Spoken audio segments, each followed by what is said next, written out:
Hello, good day. I'm Peter Cabral from Singularity University. It's a pleasure to be with you here today.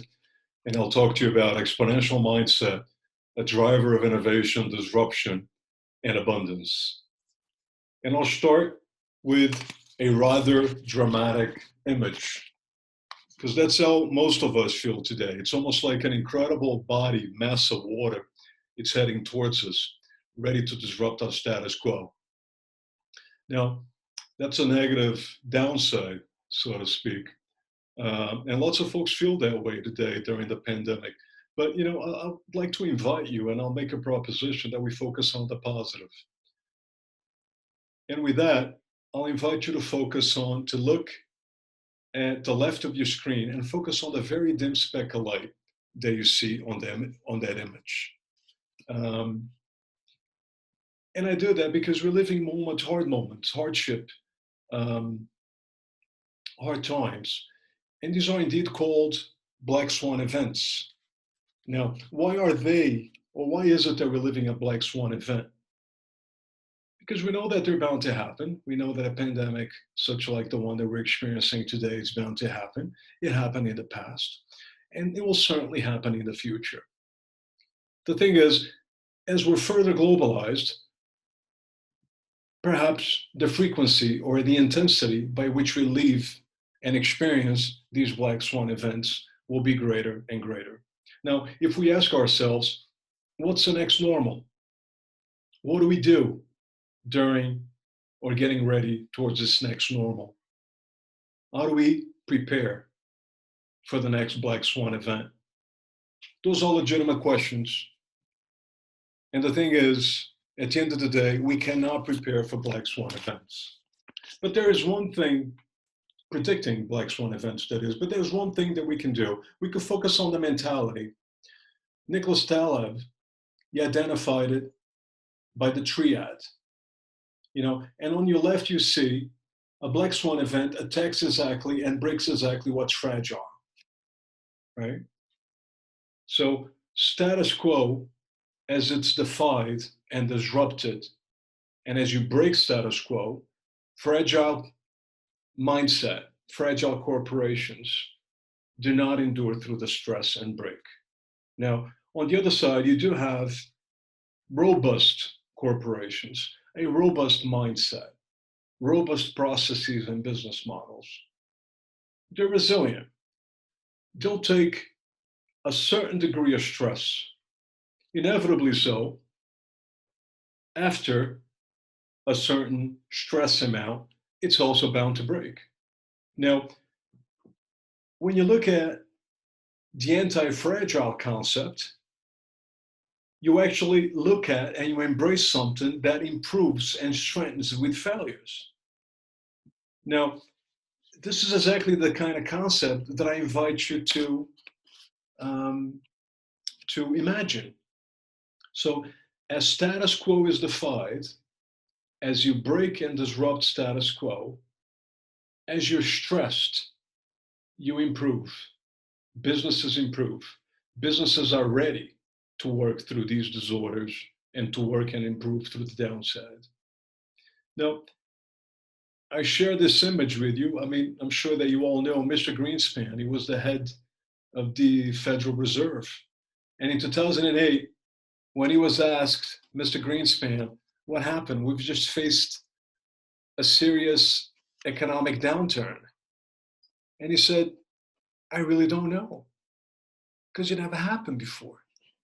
Now, this is, I would say, an uber fragilista mindset, right? So we're used to this type of behavior, this type of mindset, whereas corporations and people fragilize economic, social systems by depriving variability from loving systems that love variability. So you cannot take out the error or discount the error from a system that loves error, right? And if you're simply a fragilista, you mistake organisms for machines and engineering projects. And if you do so, perhaps you'll never be able to build a true anti-fragile mindset. Now, talking about anti-fragility, I mean, going back to Greek mythology, they knew the difference between and the necessity from being fragile and anti-fragile. And that's not by chance that they developed HYDRA. And Hercules, as he slayed HYDRA, he was dealing with a true anti-fragile beast. For every head that he would cut, 2 more would grow. So folks knew that us humans, we have to deal with stressors. We have to learn to deal with stressors. And we have to beg for stressors in order to disrupt status quo, welcome change, and live to our fullest. Now, with that being said, Steven Pinker, for the ones that have read his book, Enlightenment Now, he asks an interesting question. He asks, is the world getting better or worse? And he goes on to say that 200 years ago, 90% of the world's population subsisted in extreme poverty. Today, fewer than 10% of people do. So we're talking about 700 million people or so. And if you think about it, most people agree that life is better than death. Health is better than sickness. Sustenance is better than hunger. Abundance is certainly better than poverty. Peace better than war. Safety better than danger. Freedom better than tyranny. Equal rights better than bigotry. Literacy better than illiteracy. So we all have these things in plenitude today, more so than 100 years ago. And Steven Pinker is not alone thinking this way. Other folks have joined his school of thought. Bill Gates, Peter Diamandis, our co-founder at Singularity University. Now, and this is exactly what I would like to talk to you about.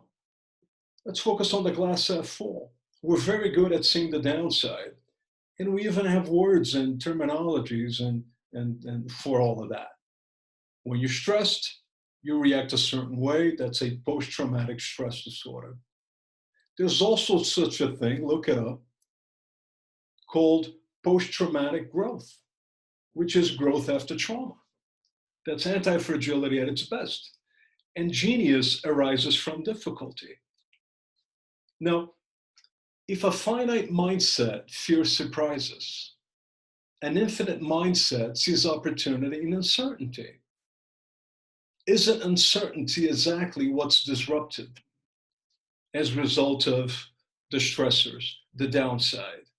And I know you're familiar with Sinek's work, so I invite you to consider that. Now, without a true disruptive mentality, an anti-fragile mentality, you cannot embrace exponential growth. And if you think about it today, and lots of folks, and even Peter Diamandis, he says that there's a rising billion. There's over 3.5 billion folks that have never downloaded anything. They've yet to upload whatever. They've never bought anything online, but they're getting online today from 2020 onwards. 3.5 billion folks that you could do business with. And guess what? There's never been as much money as there is today ready to invest in great ideas. And certainly we are living the greatest scale we've ever considered or seen or experienced. Exponential growth is within everybody's reach. Now, if you think about linear versus exponential and local versus global, think about 30 linear steps. We all know what it is to take 30 steps, 30 meters. But we have a very difficult time and understanding how great it is and the leap that it represents, 30 exponential steps. I'm talking about you take the first step, then you double it by 2. You take the second step and you double it. And if you do that, the very same 30 steps or 30 times, the 30 exponential steps, guess what? You go 26 times around the Earth, planet Earth. And that's tremendous. That is a tremendous, tremendous opportunity in terms of growth. Now, we're wired to respond to scarcity. Going back to the classics, Seneca on your left, Levy on your right. Levy said it, men feel good more intensively so than they feel the bad. Actually, the opposite. Men feel the good less intensively than they feel the bad. So if you feel the good less intensively than you feel the bad, and then Seneca goes on to say that possessions make us worry about the downside of losing things. This is a perfect example of volatility, randomness, asymmetry, variability, and how all these things provoke fragility. Now, we talked about mindset, but we ought to focus on disruption. And I love this example because, you know, the United Nations were established right after the Second World War, and they've done a great job at keeping us or preventing us from engaging on a Third World War. And they realized that, and there's nothing wrong with that. They did a great job. And in 2015, they reinvented themselves. And they changed their focus, they shifted focus, and they started to focus on what? On growth, social impact, the environment. And they developed the United Nations Sustainable Development Goals. And they have engaged the world. Us at Singularity, we give them full support, and we work thoroughly in applying exponential technologies towards building a better world. If the United Nations did it, so can you. Now, how do you build an exponential organization? The true foundation is the exponential officer, the people, the thought leaders. You want to be willing to grow 10 times your business. Growing 5% versus year after year, it's just not enough. And to grow 10 times, to create an exponential organization, you ought to identify your massive transformative purpose. I mean, this is the most critical and the most important of points. Salim Ismail lists 12 steps on his book, Exponential Organizations. And I'll take you through a few, but once you build your massive transformative purpose and you get the right team on board and you're driven by a passion and you're willing to transform status quo, things are bound to happen. When things happen and you convert potential clients into paying customers and you reach indeed that scale that I talked to you about, and you develop a strong culture, you don't grow, you jump in quantum leaps. And then when you get to zero marginal cost and you scale your business, things start to get really, really interesting, because that's a true definition of an exponential organization. And I narrow in on step number 9, which is exactly that.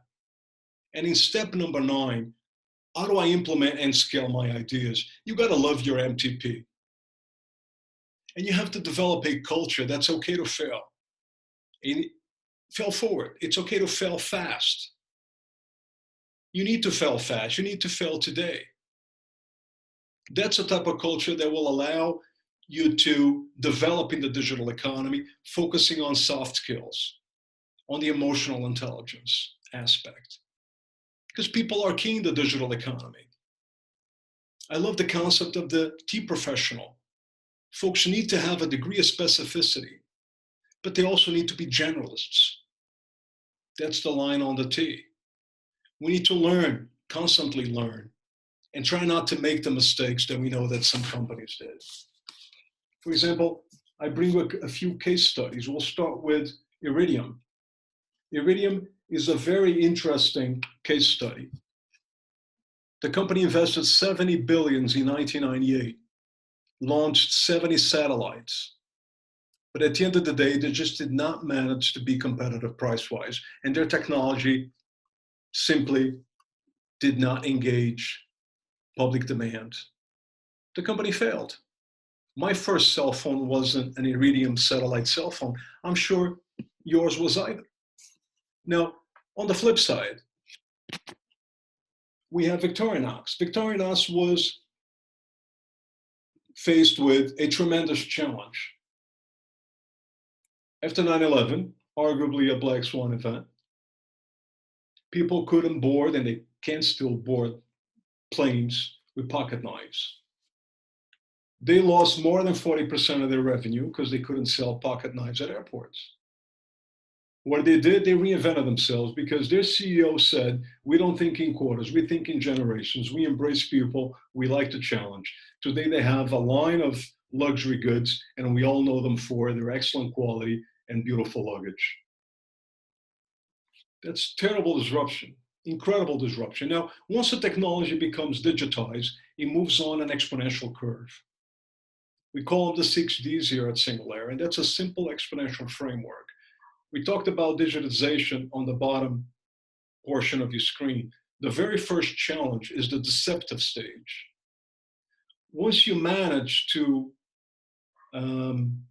fight the deception stage, once you prove your concept, once you gather support from your stakeholders, from your market, you reach disruption, you dematerialize, you demonetize, and you democratize. When you democratize, you work with the scale.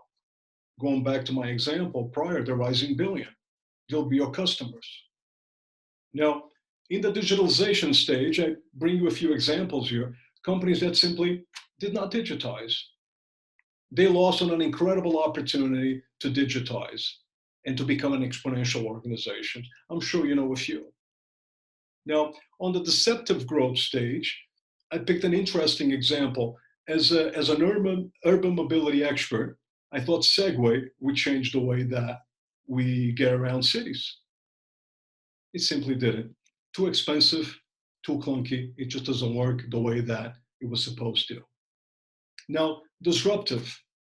We all agree that Apple, Steve Jobs, the iPhone, incredible drivers of change.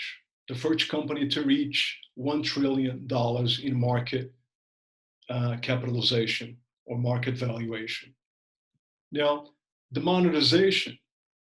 I'm sure you agree that Netflix demonetized Blockbuster. They took money away from Blockbuster. Same thing with Spotify. It takes money away from record labels. Uber from taxis. Dematerialization. Things got smaller. Things got way more compact. We have all of these gadgets built into an iPhone today or any other smartphone. That's incredible power at your fingertips. Now, when you become fully democratized, you're engaging scale. You have reached scale. A degree of scale that you bring your cost, marginal cost to zero. That's a true exponential organizations. I have a few examples here. SoundCloud, all you need is a notebook and you'll be recording music and uploading music and sharing music. YouTube, excellent vehicle to share content. And there are others. I'll posit that universal basic income, in a world where we own our data, in a world where there are data protection laws, I posit that perhaps UBI will be indeed reached as a result of data dividends. So I'll sell my data so it's subsequently commercialized by a third-party company. Now, let me give you some examples of born physical, analog, and subsequently failed. JCPenney, that's a phenomenal example. Tremendous retail store, stores across the country in the United States of America. They're going bankrupt. They're closing the last stores this year. They just did not digitize. I'll give you another example. Enron, endless possibilities was their motto. Corrupt, valued at 70, 80 billion dollars in 1999, filed for bankruptcy in the year 2000. Incredible example about social impact, corporate responsibility, ESG, and compliance. Now, let's focus on companies that were born digital, stood tall, and are struggling during this black swan event, times of pandemic. WeWork, for example. If we think about WeWork, they were a unicorn. They wanted to go public. Their business model has yet to gain the scale and to convince investors. This was prior COVID. What about now? They've already been called by Financial Times as named a paper unicorn. No, Airbnb, they stood tall and they were stressed in 2020. They were born digital. Truth is, they're laying off 25% of its employees. Now, if you think about anti-fragility, what's the difference between an Airbnb and a hotel? In terms of clients or customers, basically the same. People need to travel. People need to engage in business. And they certainly don't do that as they should during times of pandemic. So their business model wasn't perhaps as innovative at the core as it's the traditional hotel. Something to think about in terms of anti-fragility and developing an anti-fragile business plan. Now, when you talk about exponential organizations, you want to think about 10 times growth, right? And you're talking about growing in spectacular fashion with very little cost because you're digital. And we have phenomenal examples here. Google, 300 plus billion market cap today. Nubank, phenomenal organization, a Brazilian company catering to the underbanked, worth 10 billion or so dollars today.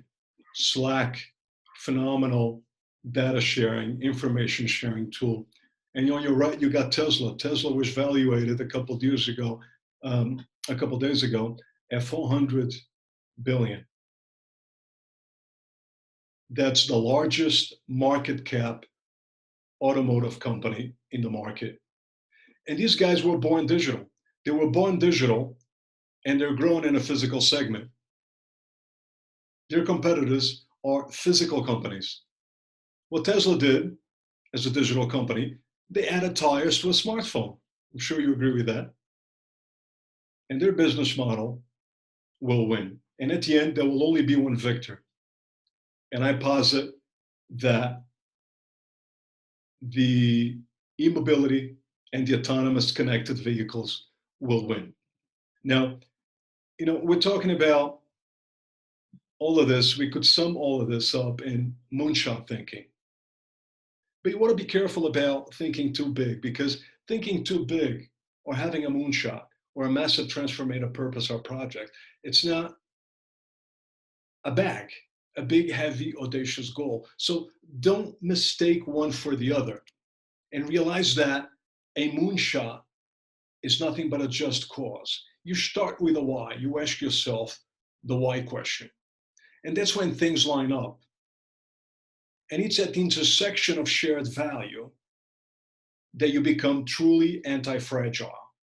You develop true business opportunities, you develop strong corporate assets, and you create social impact. Now, heading on to our closing, I would like to read this straight from Stealing Fire, a book by Stephen Kotler. And he wrote that Plato described ecstasies as an altered state where our normal waking consciousness vanishes completely, replaced by an intense euphoria and a powerful connection to a greater intelligence. Now, if you think about it, isn't this what we ought to experience today to succeed in the digital economy, how do we peak perform? That's called flow. How do I reach a flow level as a professional? How do I generate a better future? A future marked by abundance and enterprises, communities, countries, and humanity in general benefiting from that value generation. How do we reach inspiration and motivation from a future that yet does not exist? And it's truly challenging. And I'll tell you, indeed, we ought to be peak performers. We really have to believe that and embrace change and believe that we can be drivers of change, empowering drivers of generation of wealth and value. And, I take a lot of examples from sports, and I love Michael Jordan, and he once said that, once you get into the moment, when you know you're there, things start to get quiet, and you start to read the court very well. And Michael Jordan is an incredible example of flow and human peak performance. He built a team around him, tremendous player, but he managed to learn during his career that players don't win championships, teams do. And Michael Air Jordan became an icon in sports. And this image is called The Last Shot. And this image was taken in 1998. It was the sixth game. It was the sixth deciding game against the Utah Jazz. And you had 6 seconds on the clock. You can see it up there. And the team knew that all they had to do was get the ball to Michael Jordan, that he would do the rest. They trusted him. And Michael Jordan knew that he was going to take that shot, and he took the lead. Well, you know the story. That was indeed his last shot. He took the shot, and they went on to win the series. Now, afterwards, Jordan said that he missed more than 9,000 shots in his career, and he lost almost 300 games. And 26 times he was trusted to take the game-winning shot, and he missed it. He says that I failed over and over and over again in my life, and that is why I succeed. And I'll tell you, and I ask you the question, the clock is down to 6 seconds. Your team is losing by 1. You ought to make that 2-point shot. The coach calls the play. The team looks you up. The ball gets to your hands. And I'll ask you, would you take the shot? Would you take your chances? Would you embrace failure? Remember, it's an infinite game. All you want to do is stay in the game. And that's winning. I'll tell you what I would do. I'll definitely take the shot. Thank you very much. Appreciate it.